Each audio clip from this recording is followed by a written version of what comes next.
Edmund Walker Reese was a man of numbers, not an accountant or a mathematician, but rather a man of simple interests, and it was here and now in the Blackledge SCI, State Correctional Institution, that he sat strapped to an electric chair, running the numbers.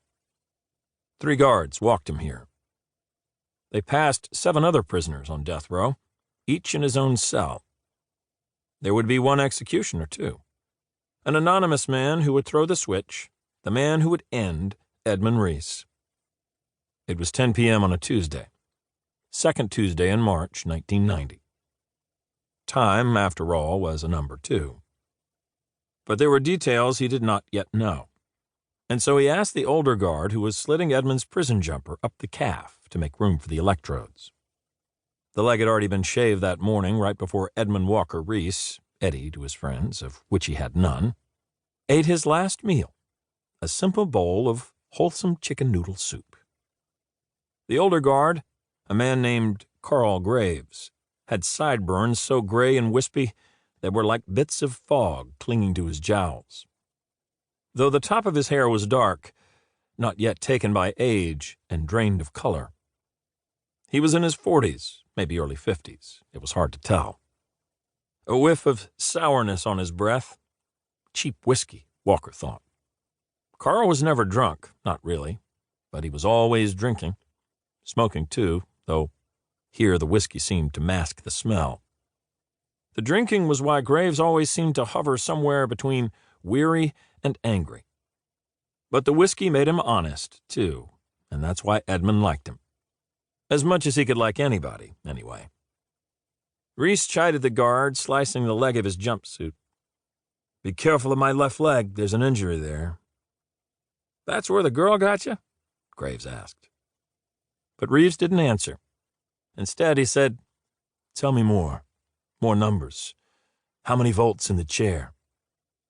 The guard sniffed and stood up, saying, 2,000. "Do you know the dimensions of the chair? Weight, width, and so on?" "Don't know, don't care." "Is there an audience?" "How many?" Graves looked to the window that Edmund faced. A window that had metal blinds pulled down over it. "Got a big audience today, Eddie." Graves used his nickname even though they were not friends, not at all. But Edmund did not object. "Seems people really want to watch you cook." Cruelty flashed in Carl Graves's eyes like a lit match. Edmund recognized that cruelty and liked it. Yes, Edmund said, unable to conceal his irritation. His skin itched. His jaw tightened. "But how many? The number, please."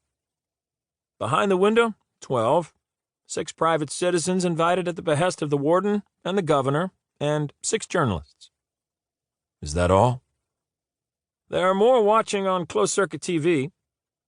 Carl Graves pointed at the camera in the corner, a camera whose vigilant eye watched the chair intently, unblinking, as if afraid to miss what would come. "Another 30. Reese did the calculation. 42. A good number. "Is it? If you say so." Graves stepped aside as the other guard, a big slab of meat with a lawnmower buzz cut, stood with a grunt and began affixing the electrodes to Edmund's shorn scalp.